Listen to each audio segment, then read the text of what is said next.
Welcome to episode 20 of the podcast, Like You Didn't Know. I know it's been a while, but we are back and at it, hopefully, being consistent again. So anyway, let's jump right into it. So this week's scary movie of the week is called Thanksgiving, and I believe it's on Prime for free. But if you Google it or look it up on whatever streaming service you use, it should show you where you can watch it at if you decide to watch it. But basically, it's about the horrors that can happen on Black Friday, when stores, which they haven't lately that I know of, but back in the day when people actually used to really go out for Black Friday and people were getting trampled and killed, breaking bones and fighting and all this other stuff. So it kind of centers around that, and then kind of like the aftermath of what happens after people get killed and how basically one man snaps and starts killing everybody that was involved. It's very, very graphic. But it's like a funny graphic. It's definitely not for kids, because it definitely shows pretty much everything. Bodies being split in half and all the gory goodness that at least I like. I know everybody else may not like it, but I definitely recommend it. It's I guess it may have came out during Thanksgiving. I think it was probably in theaters, but of course I'm not about to pay for something when I can just wait for it to go on one of the apps for free. But let me know if you check it out and what you think about it.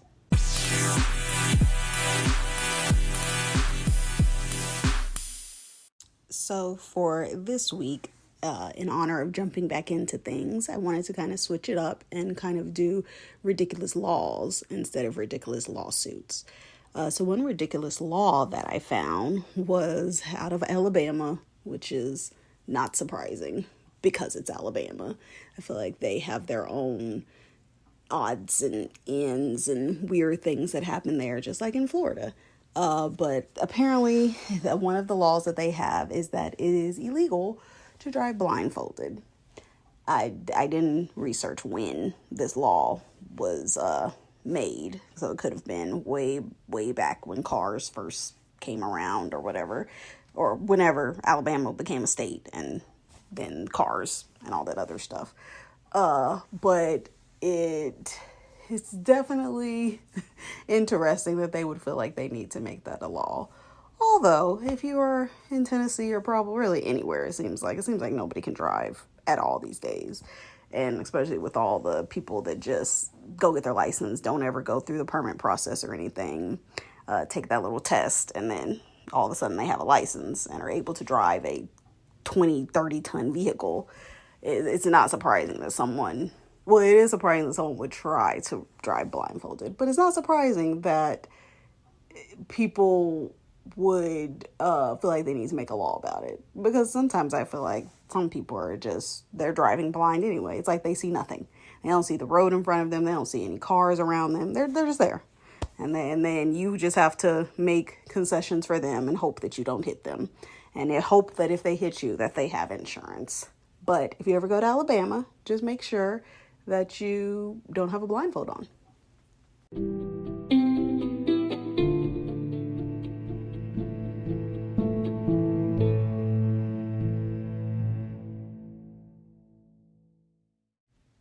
This week's bizarre ways to die is quite a while ago.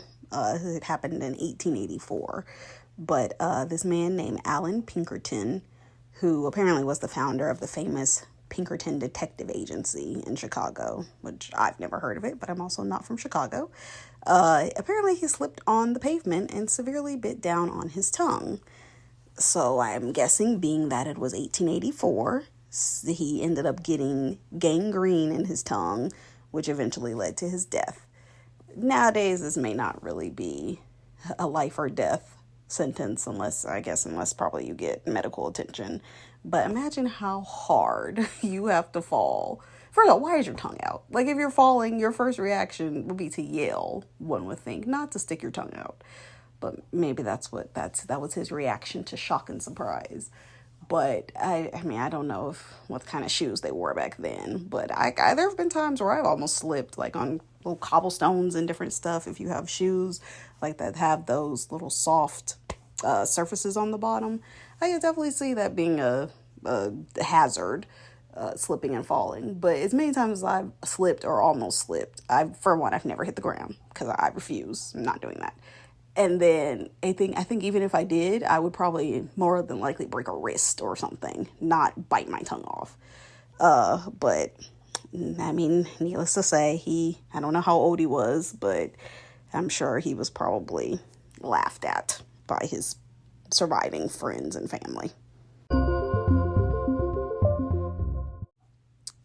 For this week's main topic, it actually has to do with something that I am pretty familiar with. I kind of want to do something about the subject of homeschooling. I just happened to see an article about how homeschooling has actually increased within the past few years. It says that there was a 51% increase, or the number of homeschooled children was 51% higher in the academic year from 2017 to 2018, with, of course, states that had the data available. But in the same breath, public school enrollment dropped by 4%. I don't know if everybody that listens to my podcast knows that I was homeschooled from 4th to 12th grade. But those that do would probably say, at least now, that I'm pretty well adjusted. Like, they wouldn't know. Like, I act normal, whatever normal is. But it's just interesting that parents would, because we were part of like a homeschool organization or a little umbrella school or whatever, and so we would go to stuff and interact with other homeschoolers. But I feel like even back then, which this was probably 20 plus years ago, probably more than that, homeschooling was still not super popular. Like, I mean, it was popular enough for there to like be I think it was Parent Academy, some little store where homeschoolers could go and buy curriculum and stuff. So I mean, I think it was decently popular, but I feel like a lot of the people were younger, and so I think it was kind of odd for me to have did it all the way up until I was 18. Some of the reasons that parents cited for homeschooling was schools failing to meet their kids' unique needs, which I could see especially if you have a gifted student or a child with some type of disability that might need extra help, or a learning disorder, especially in schools. Probably back when this article was written and today, it's hard for teachers to give students one-on-one attention because there's just so many of them, so many students in the classes. And I mean, it's impossible to give your undivided attention to one child when you have 30 children in a class. And then they also go on to say that parents often saved thousands of dollars worth or actually got thousands of dollars worth of homeschooling support each year. A lot of parents are also concerned with bullying, which of course has been an issue probably since the beginning of time, since humans have been around. But I could definitely see now, especially since kids seem to be a tad bit more violent than they used to be, bringing guns to school, knives to school, fighting their teachers. I can imagine as a kid being bullied now, even though it's traumatic, no matter on what scale it's on. I just feel like now, in some instances, it could be life or death. And then, of course, the big thing why a lot of Christians and probably other religions, people of other religions, homeschool their children is because the curriculum or probably the schools in general don't align with their values. But, of course, money is always a big factor. And, I mean, sometimes it may be cheaper to homeschool, especially if you can get government programs. Apparently there's several states that have government programs that will actually give parents money to homeschool their children. And there are also nonprofits as well, which I don't even know if my mom was aware of that or if we even got them. There are also, of course, with any growth, there are companies or people that will create companies to jump on the bandwagon and get your money. So, of course, there are different platforms, a lot more than were around when I was a kid, because I've never heard of OutSchool or Prenda. And apparently those are probably the two of the big ones right now. I know we did, what did we do? So we were under Aaron Academy was the umbrella school, but we used like Rosetta Stone and different things for different subjects. As I mentioned, a lot of families homeschool their kids mostly because of religious reasons and because they probably felt like schools were not meeting their kids or teaching their kids the values that they had at home or whatever. But apparently now it's becoming more mainstream, whereas typically it was something that religious people tended to do. According to this company called WAPO, they put the total number of American kids learning their ABCs at home between 1.9 and 2.7 million, which, wherever the study was taken, exceeded the actual Catholic school student body. Which, I mean, I assume Catholic school is a private school. You have to pay for it. I don't know how much it costs, but I'm pretty sure it's a private school education, so it's pretty decently priced. And then, of course, some parents would rather I'm sure some of them also have dietary reasons as to why they may choose to homeschool their kids. Because, of course, it's hard to pack a lunch and get healthy stuff. And then if your kid has some kind of special dietary needs, they may not be something that they can just pack in a lunchbox and take with them. Or they'll be eating carrots and celery every day. And that's who's gonna eat that every day. But of course, with everything, there are skeptics, and a lot of experts are skeptical that parents can match the teaching skills of trained teachers, which, as I found when I went from homeschooling to college, teachers don't necessarily do anything. Like, they can help, but a lot of times these teachers, especially like in elementary school and stuff, unless they're teaching like one specific class that's the only subject that they're teaching, these teachers, they know probably about as much as anybody that's had a college education. So, I mean, they can try to assist and help to the best of their ability, but in reality, truly learning, you do that at home anyway. At least I did. And so for me, it didn't really have that much of an impact because I taught myself. And with teaching myself, I mean, the teacher was great. They kind of let me focus know what was like be on the test or whatever. And of course, you can ask questions if you needed clarification. But for the most part, I took good notes, and I found that a lot of my friends didn't even know how to take notes. I don't know if they didn't really teach that in school, if you didn't need it because maybe everything was straight out the book and the tests were literally straight off questions they already gave you. I don't know. I don't even remember when I was in school what tests were like. But it just seems like the education, at least in Tennessee, was not probably where it should have been. Because I remember people would cheat off me and everything because people didn't know how to study. And it was interesting because I'm like, you guys went to school pretty much your entire lives, sat in a classroom and didn't learn anything.